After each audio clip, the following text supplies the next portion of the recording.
Welcome back. I'm talking to Jim of Forquer Heating, and Jim and I were just talking about business actually. How some folks have started small businesses, and some are getting into something, and perhaps you're buying a space. Well, you got to be thinking about, hey, am I going to need air conditioning in here, heating? What can you tell folks, or what kind of advice can you give them, Jim? Well, the biggest mistake, Randy, they make is people will be looking to rent for their new startup business, and they're just looking at the cost of square footage that they're going to rent. And they're not looking at the mechanicals, the heating, the cooling aspect. And the reason I say that is if you are generating a high internal heat load, say a nail salon, or in one case, it was a hair salon.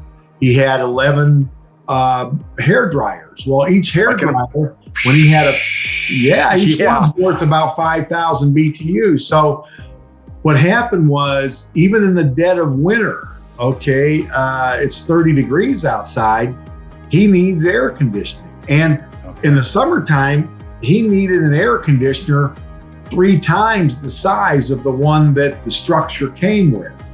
And this was not considered when he rented the spot, opened up his business, and then he tried to get the landlord to work with him. And the landlord was not really excited about trying to do that unless he was going to sign a huge long lease to cover the cost of that air conditioner. So these are things that a lot of people don't consider. If you're going to generate on your business a high internal heat load, for instance, a coffee shop, you wouldn't think, but is there brewing all that coffee back there, whatever? It could be 30, 40 degrees outside, and that air conditioner's got to run. And you can't you have to make provisions for that. The air conditioner has to be outfitted with special controls and things like this to run in what we call low ambient conditions. Or sometimes we can do what we call an economizer and bring in outside air for cooling when the weather's when it's cold outside.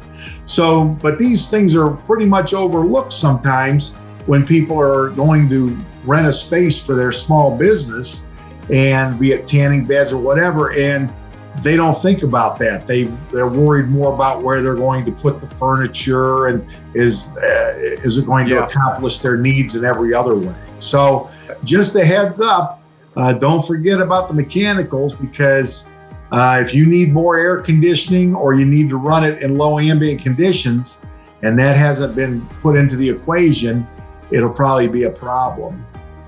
Hey, Jim, let me ask, if somebody is looking at a building right now, say, can they hire you guys to come in and give an assessment? They can explain, hey, here's what we're going to do in this space. Take a look at what's here and let us know what you think. Oh, sure. We'd be happy to. And it'd be a very wise thing to do before they sign a lease or whatever. Know that they're getting what they really need in every way, that has the cooling and the heating they need. And if not, what it would cost, or what needs to be done to take care of that. Well, some really good advice there, Jim. And if you're looking into doing something like that, you might want to give Jim at Forquer Heating a call, and find out what you're getting yourself into before you get into a lease, into a space that's not quite working with what you're doing there. You don't want to do that. Hey, if you haven't been there, if you're not at the website right now, head to forquerheating.com. You'll find some more videos like this with some lot of great, good information there for you. And if you have any questions, Jim and the crew, they're right there at the end of the phone, and they're always ready to help.